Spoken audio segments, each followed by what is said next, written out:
Every generation is a starter that just doesn't hold up, whether it's outclassed, underpowered, or just plain bad. So I took the worst performing starter from each generation and tried to beat a hardcore Nuzlocke of Pokemon Black 2. Now I know this can be very biased, so I'll try to have factual reasons as to why my choices are what they are, but that being said, can I beat a Pokemon Black 2 hardcore Nuzlocke? Let's find out. We begin our adventure north of town. We meet Bianca and she gives us our starter, Spaghetti. Now it's easy to say that grass equals bad, but in this instance it definitely does. Yeah, he's fast, but he doesn't have access to his best ability in Contrary and has low attack stats compared to his other starter rivals. His best stab moves are Giga Drain and Leaf Blade, while Emboar and Samurott do get decent coverage moves. On top of that, he definitely can have a tough time in gyms, with Berg and Skyla being kinda scary for him, Elsa and Molga and Drayden's Dragons also looking at him funny. And hopefully there's another gen that will have a starter that can help a bit in terms of type matchups. We arrive at the ranch and beat up our rival Alex, find the missing dog, and wait, why did you fade to black and not take me? We take out our anger on these strong trainers and watch as Alder continues to take life away from his legs. Dude, you've got to stop doing that. And begin our fight against Sharon. He leads with his Patrat as I send in Spaghetti. Spaghetti sets up a growth as he sets up with a workup. And the following turn we do the same thing as a Vine Whip brings him below half as he greedily sets up one more useless workup before going down to a whip. Outlasts his ace Lillipup. A Vine Whip does almost half as he sets up with a workup, and to try to keep him at a potion healing range I use Tackle, but it doesn't matter because we get a lucky crit, taking him out and winning us our first gym badge. I'm going in order for generations and comparing them from their own generations and kinda how they perform in Black 2, so representing Gen 1 is Linguini. Now before the billions of Charizard fans come at me, hear me out. Venusaur in its own generation is solid in the beginning and in the end with favorable matchups in both. And in Gen 5, he can tank and heal, especially with Leech Seed and leftovers found early on in the sewers. It also has pretty decent defenses. Blastoise is consistent from start to finish in Gen 1. Surf is reliable and strong throughout the game, with good matchups against Blaine, Giovanni, Lorelei, and parts of Lance. Gen 5's no different with access to Bite and Water Pulse early, and then Ice Beam, Flash Cannon, and Scald late. And like literally Turtle with cannons. Charizard is scared of Pebbles, struggles early with Brock and Misty, and late against Lance. And don't get me started on the moveset, but I guess Flamethrower? Look,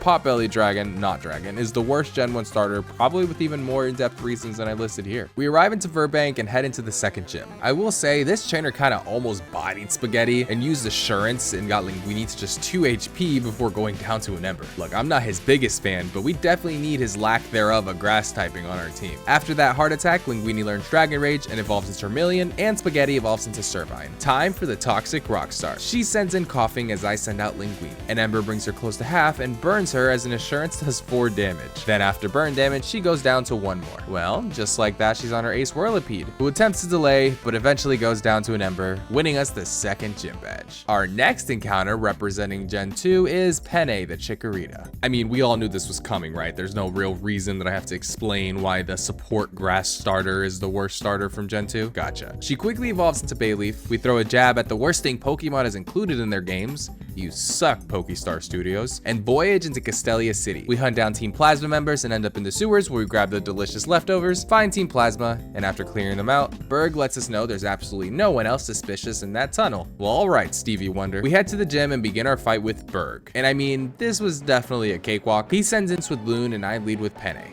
I set up a Reflect before getting straight shotted and switched to Linguini, who also gets his speed lowered, but that doesn't matter because we decimate the bug. Double comes in, and after taking almost half from an Ember, he sets up with a Rock Polish, and the following turn, he hits us with Smackdown that does basically no damage thanks to Reflect, and we're easily able to take him out with a Dragon Rage. Last out is his Ace Leavanny, and after hitting a cut and bringing us to half, we bring him super low with another Ember. And just to prevent any crazy crits, I send in Penne to set up a Reflect, and come back out to finish him with Linguini, winning us the third gym badge. What was that? Oh, crits ignore Reflect? Well, that's good to know. Remember when I said we were going in order for generations? Well, I guess I'm just stupid, because our fourth encounter at 5 is Ravioli. Ignore his name. And this hurts me so much because I love Torterra. I remember as a kid telling my mom that my Grottle was evolving into a Torterra and her somehow hearing Tortilla. This one is easy because Fire Monkey absolutely obliterates both Gen 4 and 5 with his amazing BST and moveset, and Steel Water Penguin with move coverage and loads of resistances is just just a menace as well. Torterra sadly is just really slow despite a nice attack stat, and just overall can't hang as much as the other two. Heading towards Route 4, we pick up a few Castelia cones now that the line isn't 2 miles long, and get this cool little Easter egg. Nice. On Route 4, the mystery man Jojo poses on us before losing his battle. I accidentally took the Ferris wheel where, excuse me? What? Miss Unova. She leads with the most annoying Pokemon of all time, and I lead with Spaghetti. A crit pursuit brings us close to half as we set up to +1 with a growth. Another pursuit doesn't quite get me to half as we fire off a Leech Seed and start healing back with both leftovers and Leech Seed recovery. She switches with Volt Switch as we set up another growth, and despite having a fire move, she elects for pursuit and gets brought down to Citrus Berry range. The following turn, she uses Quick Attack for some reason, but freaking crits us, getting Spaghetti to just 12 HP. Thankfully, we hit with Leaf Tornado and take her out. Flaffy comes in and hits Linguini with a takedown on the way in. A Fire Fang brings her pretty much to half as she paralyzes us with a Thunder Wave. After taking some damage and healing with our Orange Berry, we break through and hit a Fire Fang that leaves her super low. She heals with a Hyper Potion as Linguini stays paralyzed and proceeds to get us pretty low as well. After this Fire Fang, we need to switch. I send in Ravioli on a Volt Switch and proceed to chomp down on this stupid flying squirrel until it goes down. The sheep comes out last and goes down the same way, winning us our 4th gym badge. Our final encounter representing Gen 3 is Rigatoni. The giant axolotl obviously reigns supreme in Gen 3, so it was between Rigatoni and Fire Chicken. Fire Chicken best the Gecko in terms of typing in this challenge. They both don't have great movesets, but Primary Grass just can't be overlooked. And the fact that 7 types resisted is just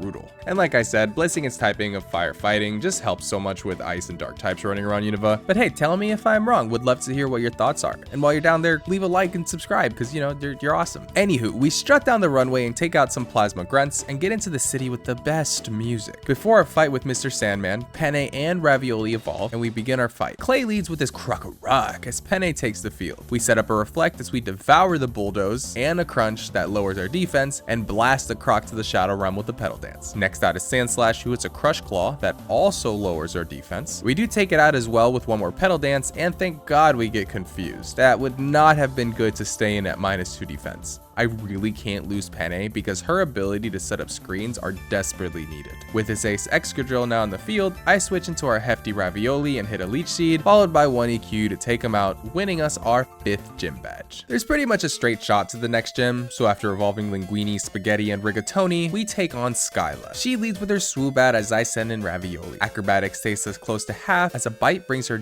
deep into the yellow, and I figured she would heal here, but guess I'm an idiot because she hits an Acrobatic that thankfully doesn't crit, allowing us to take her out with 1 more bite. Risking that crit was definitely not part of the plan. Swanna comes in and Ravioli has got a dip. I send in Linguini to eat her Air Slash, then switch into Spaghetti to eat the Bubble Beam. I hit a Leech Seed as another Air Slash gets us low. Linguini swaps in, then I switch into Penne, who takes a Bubble Beam as Leech Seed brings us back to full. Now, I just can't have this next Air Slash flinch. It doesn't, and Penne fires off a Petal Dance that bodies the Swan. Despite this being good, Meganium is stuck in versus the Skarmory, who also has Air Slash. We hit a Petal Dance for not so much damage, and she decides to go for Agility for some reason. We don't, however, get confused, so we have to attack once more, but she just goes for a Steel Wing, bailing us out once again, allowing us to switch into Linguini, and after taking some damage, fire off a Blaze boosted Flame Burst to take her out, winning us our 6th gym badge. One of our biggest hurdles successfully beaten. Just a couple more hurdles coming up. The rival fight in Undella Town was fairly easy, and after beating the brakes off the stupid old man for blocking the bridge, and meeting the legendary Pokemon Virizion,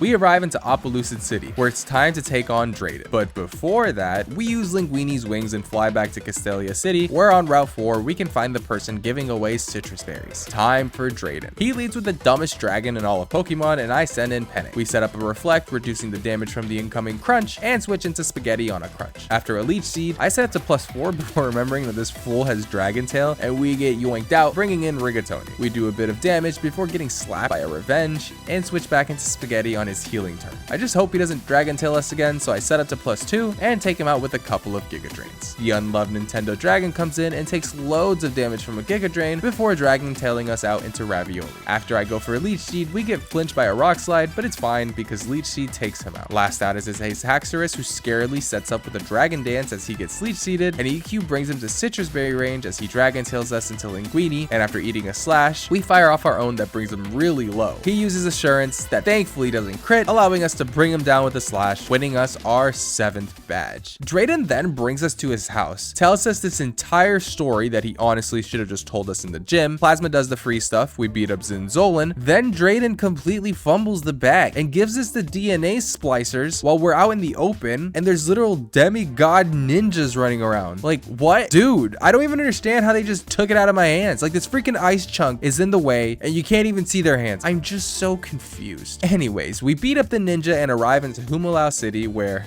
we take on the final gym. He leads with his Caracasta as I send in Penne. We set up a reflect as he shell smashes, but funny enough, we still outspeed. So after bringing him to sturdy and taking skull damage, we take him out with the lucky 3 petal dances. Whaler comes in, so I send in Spaghetti and he uses bounce as the reflect goes away. What a useless turn setting that up. I switch into Linguini who eats the bounce, then switch to Rigatoni on an amnesia. A leaf blade does loads of damage to the whale as he can't remember where he is, and we take him out with 1 more leaf blade. Last out is Jellicent, and after almost one-shotting with a leaf blade, an ominous wind takes us close to half. Curse Body disabled our leaf blade, no problem because Pursuit probably kills, right? No, we tickle him. Another ominous wind brings us to our Citrus Berry as one final Pursuit does him in, winning us the final Unova gym badge. I like how he just straight up dips after the gym fight. The legendary Pokemon of Ice. Hooray. We beat up Zinzolin and get teleported off the ship again by the Shadow Triad. I hate them so much. I head back to Route 22, go into the Giant Chasm where Team Plasma is doing the bad things, and go to take on the ship's captain, Colrus. He leads with his Magneton as I send in Penne. I immediately set up a light screen as he just paralyzes us. I switch Ravioli in on a flash cannon that lowers our special defense because why not? Then take another one that lowers our special defense again as we use Leech Seed to break his sturdy. And at -2 I have got to switch. So I send in Linguini on a flash cannon and body the Magneton with a flamethrower. Next out is Metang who has Rock Slide, so I switch into Penne expecting it, but he just decides to go for an agility. He then misses Meteor Mash as we set up a reflect and hits one as we set up a light screen. I send out Ravioli on a Meteor Mash that raises his attack, but he just misses the next one and falls to an EQ, even though, you know, he's clearly floating. Magnezone is out next, and for some reason goes for Discharge and gets brought down to his sturdy by an EQ because, you know, he's definitely not floating. And on his healing turn, we hit with the Leech Seed and eventually take him out with an EQ. Next out is Kling Klang, who, funny enough, is only floating because of his air balloon, because, you know, the shadow doesn't mean anything. And despite him setting up to +3 with a shift gear, we set up a reflect and switch into Linguini on his recharge turn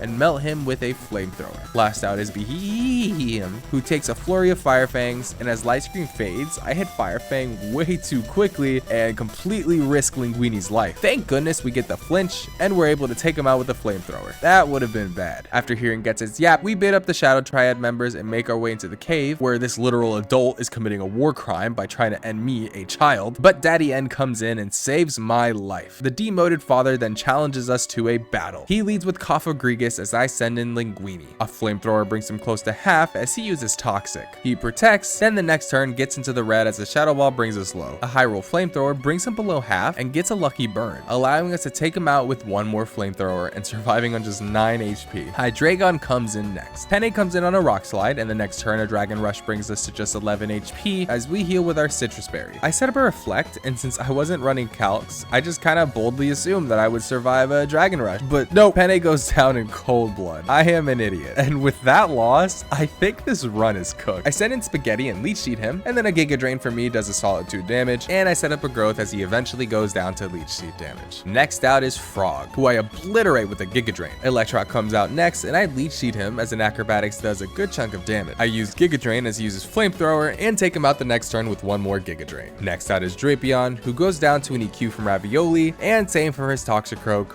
winning us the battle. But now it's time for our most difficult battle so far, the final rival fight before the Elite Four. Alex leads with his Unpheasant as I send in Linguini. A flamethrower brings him into the yellow as he whiffs a Swagger, letting one more flamethrower take him out. Next in is Simipour, so I switch to Spaghetti on a Surf that of course crits, because why not? I set up a Leech Seed as another Surf takes us to 50 HP, and I set up a couple of Growths before he crits again, taking out my Spaghetti Noodle. This fight is looking grim at this point. I take him out with a Leaf Blade, but this is rough. Bufalot comes in, and this thing is just a menace to society, and takes Ravioli to just 7 HP before we also take substantial damage on Linguini and take him out with a flamethrower. Embor comes in, and I can't switch. I really just need to hope and pray for a crit. We of course don't get it, and Linguini goes down to a rock slide, and after he heals fully, he takes out the remainder of my team, losing me this run. This run was a lot of fun, and it's unfortunate that I lost it in this fashion, but it still was pretty good. At least I think so. I shouldn't have risked setting up with Spaghetti, and we definitely would have won the battle if I had a flying gem. But hey, fly can still miss, so you know, who knows what would have happened. But if you enjoyed the video, consider leaving a like and subscribing, as it helps the channel immensely. But until next time, bye.